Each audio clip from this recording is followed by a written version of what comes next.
Gênesis 18, versículo 9.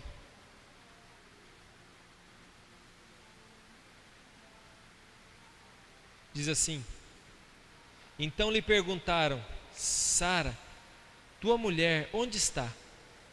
Ele respondeu: está aí na tenda. Disse um deles: certamente voltarei a ti daqui a 1 ano, e Sara, tua mulher, dará à luz um filho. Sara o estava escutando à porta da tenda, atrás dele. Abraão e Sara eram já velhos, avançados em idade, e a Sara já lhe havia cessado o costume das mulheres. Riu-se, pois, Sara no seu íntimo, dizendo consigo mesma: depois de velha e velho também o meu senhor terei ainda prazer? Disse o Senhor a Abraão: porque se riu Sara, dizendo: será verdade que darei ainda à luz, sendo velha? Acaso para o Senhor a coisa demasiadamente difícil? Daqui a 1 ano, neste mesmo tempo, voltarei a ti, e Sara terá um filho. Amém? Eu quero que você vá comigo agora lá em João, Evangelho de João, capítulo 4.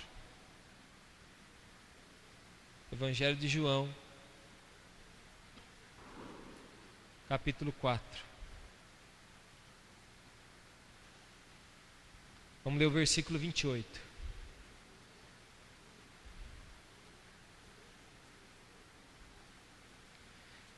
Quando a mulher deixou o seu cântaro, foi à cidade e disse àqueles homens: vinde comigo e vede um homem que me disse tudo quanto tenho feito.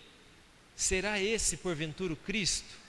Saíram, pois, da cidade e vieram ter com ele. Vamos no versículo 39. Muitos samaritanos daquela cidade creram nele, em virtude do testemunho da mulher que anunciara: ele me disse tudo quanto tenho feito.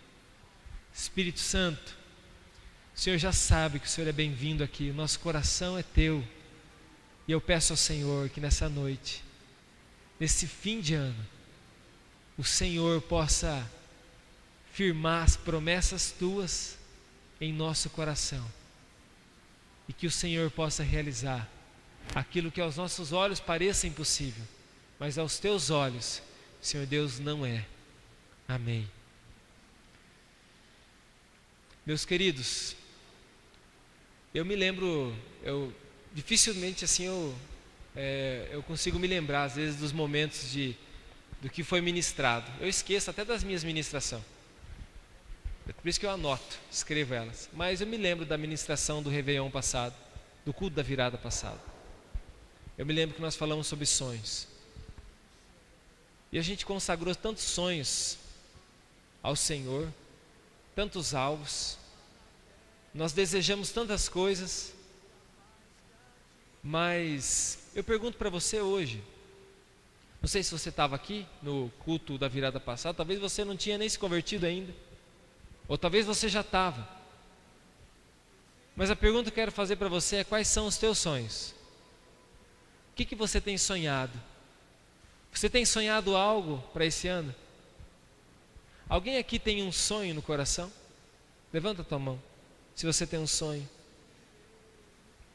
E nesse tempo, eu orando ao Senhor, Deus colocou no meu coração que nós devemos tirar os olhos dos sonhos. Nós devemos pedir ao Senhor, ao Espírito Santo, que venha e transforme os nossos sonhos numa grande visão, num propósito. Que não fique só um negócio assim longe, que talvez a gente pense: não vou conseguir chegar lá. Mas que Deus possa transformar os nossos sonhos, e a quem sabe até mudar os nossos sonhos, se for o caso, se não for o sonho dele para nós, mudar e transformar numa grande visão. Numa grande visão. Uma visão que nós queremos alcançar. Está lá longe, mas nós podemos enxergar ela e nós vamos seguir andando e vamos chegar até lá. Quando a gente leu esse texto em Gênesis 18, é uma situação complicada na vida de um casal. Não sei se aqui alguém passou por isso. Mas havia um casal, em Gênesis 18, que tinha dificuldades de ter um filho. E eles já eram idosos e não tinham filho. Em Gênesis 12, Abraão foi chamado por Deus. Ele foi chamado por uma promessa. Ele foi chamado e falou assim, Deus falou para ele, sai da tua terra, sai da tua parentela, e agora você vai para a terra que eu vou mostrar para você. E no meio dessa caminhada, Deus deu uma promessa para Abraão e para Sara. Deus deu uma promessa que a vida dele, que através da vida dele, ia nascer uma grande nação. Olha só, tanto que Deus mudou até o nome de Abraão. Abrão era o nome dele, com um A só, significa pai exaltado. E Deus mudou o nome dele para Abraão, com 2 A, que significa pai de multidões. Só que ele estava diante de um sonho e de algo que aos olhos dele era impossível. Ele tinha uma mulher estéril, ele não podia ter filhos. Como que ele ia ser pai de multidões? E aí a gente chega diante de algumas situações e pensa assim, como que esses sonhos vão se realizar na minha vida? Chegou um momento que Deus teve que transformar esse sonho dele numa visão. Deus veio, visitou ele de novo, porque alguns momentos antes, Deus já tinha feito algumas ilustrações para ele. Pegou, Abraão, pega aqui a areia. Está vendo? Você consegue contar os grãos dessa areia? Imagina que Abraão falou, você está de brincadeira, né, Deus? Como que eu vou contar o grão da areia? É assim que será a sua descendência. A sua descendência vai ser assim, como os grãos dessa areia aqui, incontáveis, não vai dar para contar a quantidade. Só que, é lógico, quando o negócio demora demais para acontecer, o nosso coração começa até a esfriar, não é verdade? Começa a perder aquela convicção. Hoje teve aquela corrida de São Silvestre. Eu imagino que todo mundo sai daquele ponto de largada pensando assim, eu vou chegar em primeiro. E os mais desesperados daquele gás. Talvez até desponta lá na frente, mas é poucos metros, daqui a pouco ele começa a ficar para trás, porque acaba o gás. E o gás de Abraão talvez estava acabando, e ele recebe a visita de 3 homens. Quando ele recebe a visita desses homens, ele percebe que não são homens normais, são anjos. Quando a Bíblia fala assim que o anjo do Senhor veio e visitou alguém, o anjo do Senhor é o próprio Deus que veio e visitou Abraão. E o anjo do Senhor veio, Abraão quis agradar e recebeu bem, preparou ali um lanche, um pãozinho saindo direto do forno, mandou matar um boi, vamos fazer um churrasco. Deus está aqui, não é verdade? Vamos fazer um churrasco, comemorar. Quem vai comer um churrasco amanhã? Opa, estou escondendo ouro, né? Se alguém levantou a mão do seu lado, meu querido, fala assim, irmão, posso ir lá? Vamos partilhar esse cordeiro aí. E aí os anjos falaram assim para ele, Abraão, cadê tua mulher? Não que o problema fosse a mulher. Fala para a mulher do seu lado assim, fala, não é o problema, não é você. Mas cadê a tua mulher, Abraão? Fala para a tua mulher que daqui 1 ano eu vou voltar. E daqui 1 ano ela terá dado à luz a um. Aí o sonho se transformou numa visão. Quando a gente coloca alvos diante do Senhor, não pode ser só um sonho. Tem que ser uma visão. Tem que ser uma visão, primeiramente dada por Deus. E você tem que colocar hoje os teus alvos, os teus sonhos à prova diante de Deus. Deus é o teu sonho para a minha vida? É o teu sonho? Se é o teu sonho, Senhor, coloque então como uma visão para mim. Uma visão. Eu quero chegar lá. A Márcia me falou algo interessante hoje sobre visão, que só tem provisão quem tem visão. Provisão. Só tem provisão na sua vida aquele que tem uma visão, aquele que sabe aonde quer chegar. Você precisa saber aonde você quer chegar. Você precisa saber aonde você quer chegar. E aí tem um fato interessante. Essa mulher Sara, ela duvidou. Ela riu. Tanto que Deus se incomoda e fala assim: por que ela riu?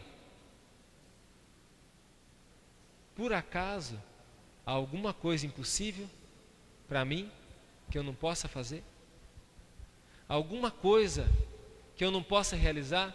Alguma coisa que Deus não possa realizar, meu querido? Alguma coisa que talvez Deus não possa fazer? Claro que não. Deus transforma qualquer pessoa. Deus pode mudar qualquer caráter. Deus pode mudar qualquer situação. Eu sei que para o ano de 2016 há muitas pessoas com expectativas boas, mas há muito mais pessoas com expectativas ruins, com apreensões, com coração apreensivo diante de situações tão ruins que estão acontecendo. Mas nós somos desafiados por Deus hoje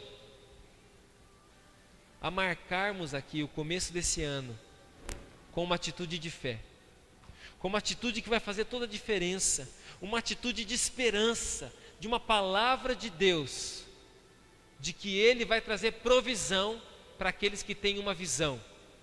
Você conseguiu me entender? Que Deus vai trazer provisão para aqueles que têm uma visão. Você tem uma visão? Eu quero te apresentar aqui uma visão de Deus para a sua vida. Em João, a gente vê uma mulher que estava sem visão, uma mulher que não tinha sonhos, uma improvável. Se pensa numa pessoa que talvez ninguém imaginaria que fosse convertida e que se tornaria uma discípula de Jesus, era essa mulher aqui. Ninguém imaginava que essa mulher podia se tornar uma discípula de Jesus, mas Jesus a encontra num lugar improvável, num horário improvável, e Jesus muda a vida dela. Ela parece uma pessoa que conhece a Deus, tanto que ela indaga Jesus, ela conversa com Jesus, ela até chega para falar para Jesus assim: eu estou vendo até que você é profeta, então vou até te fazer uma pergunta: onde que é melhor adorar, aqui ou em tal lugar? Uma pessoa que tem um conhecimento de Deus, que parece que sabe sobre Deus, mas falta nela uma paixão contagiante, falta nela uma visão. Está andando de cabeça baixa, tem vergonha, ela vem buscar água num horário que ninguém mais vem, porque ela tem vergonha das atitudes dela, ela não sabe mais o que fazer, não tem mais volta às escolhas que ela tomou, diante da lei ela está condenada, não tem mais volta, não tem arrependimento. Só que ela se encontra com Jesus, apesar de não ter nenhuma expectativa e não ter nenhuma esperança, Jesus gera nela uma visão, e Jesus traz na vida dela também uma provisão.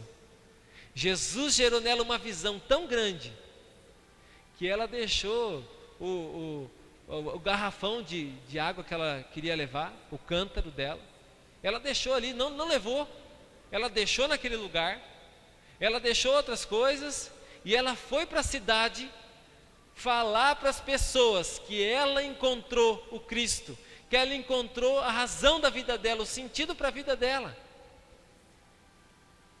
Ela acreditou, ela conseguiu crer, ela creu no Deus do impossível. Eu não sei se você talvez chegou na igreja esse ano, talvez você começou a participar das células recentemente, ou talvez já faz alguns anos que você já entregou a tua vida para Jesus. E eu acho mais difícil ainda, para quando a gente está há mais tempo servindo a Deus, porque tem algumas coisas que demoram na nossa vida, que elas é passado pela prova do tempo, demoram na nossa vida, e a gente chega até às vezes a duvidar de que possa acontecer. E aquilo que era um sonho, às vezes a gente deixou de lado ou se transformou até num pesadelo, porque a gente nunca teve a coragem de pedir para o Senhor transformar aquilo numa visão, e a gente não desistir da visão. Paulo vai dizer assim, no momento que ele está preso, no momento de defesa, ele vai dizer assim: eu não fui desobediente à visão celestial. Jesus me chamou já há muito tempo atrás, eu tive um encontro com Ele, Ele me chamou, e eu não vou ser desobediente a Ele. Eu posso estar aqui diante do Senhor aqui, ó, o Senhor é o rei, o Senhor é o juiz, o Senhor que vai me condenar, mas eu estou diante do Senhor e eu vou dizer, eu não vou ser desobediente. Jesus me chamou, Ele é o Senhor, você precisa entregar a tua vida para Ele também. De onde vem essa ousadia? Vem da unção de Deus que estava sobre a vida dele. A unção de Deus que tinha sido colocada sobre a vida de Paulo. Nós precisamos transformar os nossos sonhos numa grande visão. E eu quero resumir para você, eu não quero me delongar nessa ministração.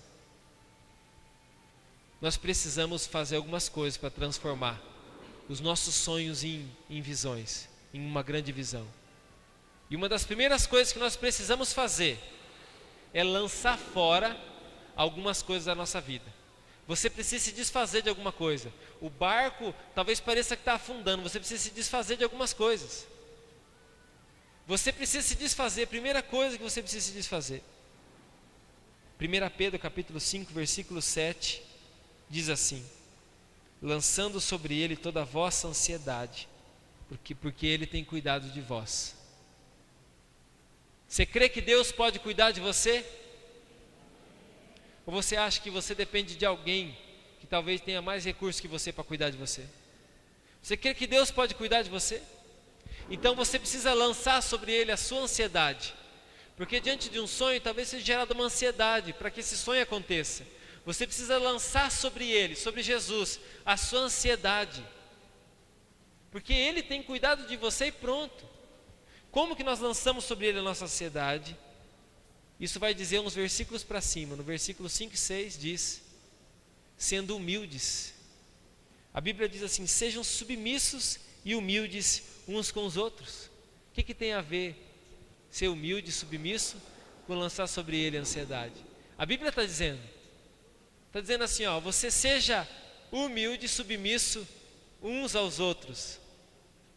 Seja submisso àquela liderança que está sobre a sua vida. Lance sobre Jesus a sua ansiedade e descanse. Tem alguém orando por você? Tem alguém intercedendo por você? Tem alguém que está te orientando? Quando a gente orienta a vida de alguém, a gente não quer, quando orienta alguém, eu não quero mal. Quando eu falo para alguém assim, olha, siga esse caminho, é o que a palavra de Deus diz. Você acha que eu desejo mal de você? Você acha que eu quero ver o seu mal? Ou quando o seu líder de célula diz para você, ó, faça isso, isso é o que você tem que fazer. Mas muitas pessoas não lançam sobre Jesus a ansiedade, mas duvida até da orientação, fica com receio, tem medo de confiar, tem medo de talvez ser um pau mandado. Ah, tal pessoa está querendo mandar na minha vida. Ninguém quer mandar na sua vida. Agora, tem um princípio para você descansar. É igual o pai. O pai pega o filho no colo. E o filho pode o quê? Descansar. Não é bom dormir no colo do pai e da mãe?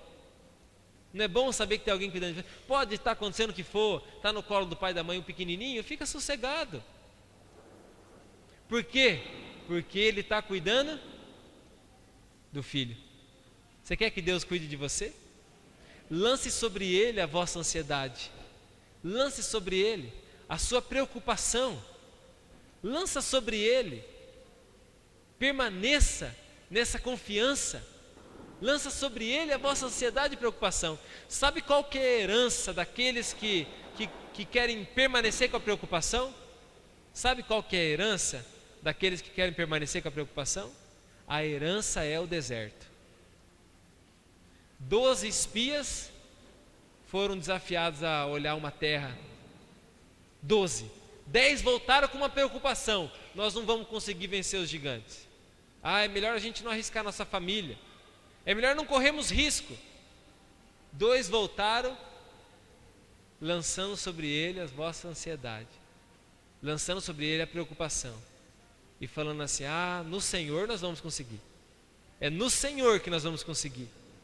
Então a herança de quem quer ficar com a preocupação é o deserto. A descendência desse povo morreu no deserto. Agora a descendência de Josué e Caleb, que é esses dois homens, receberam o quê? Qual que é a herança então daqueles que descansam e confiam no Senhor? Qual que é a herança? Fala comigo, uma terra frutífera. É isso que Deus tem para nós nesse ano. Uma terra frutífera. Eu quero lançar sobre Ele toda a minha ansiedade, porque eu sei que Ele tem cuidado de nós. E quero desafiar você a lançar sobre Ele toda a sua ansiedade, porque Ele também tem cuidado de você. E não haja com incredulidade. Eu quero nos preparar para esse momento de oração, só contando um testemunho, que tem muito a ver com Abraão e Sara. Antes de ter nossa primeira filha, Elisa, eu estava muito inquieto no meu coração, estava muito ansioso. Eu queria muito um filho, mas o filho não vinha. Eu já estava ficando brabo com Deus. E um dia orando, Deus falou para mim: eu já te dei. Eu não tinha um diagnóstico, eu não tinha um exame, não tinha nada na mão, mas eu marquei a data que Deus falou para mim. 1º de junho. 1º de junho de 2012, eu acho que era. 2011. 1º de junho. Depois de uns 15 dias eu falei para a Márcia dessa oração. Passados uns 15 dias eu chamei a Márcia e eu me lembrei, por isso que eu estou falando para você, porque eu me lembrei de Abraão e Sara. Eu falei: amor, eu quero falar uma coisa para você, mas eu não quero que você duvide, não quero que você nem dê risada. Eu quero que você diga comigo assim: amém.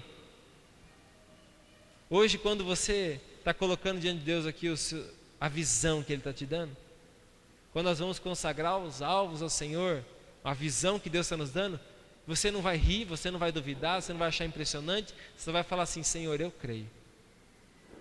Eu creio, o Senhor está cuidando de mim. E eu falei para a Márcia, falei: amor, você está grávida. Você está grávida. E era algo tão distante para nós, era algo tão impossível para nós. E nós temos os exames. Todo dia 1º do mês completava mês da Márcia. Todo dia 1º, a Márcia estava grávida. Era uma menina, é a Elisa.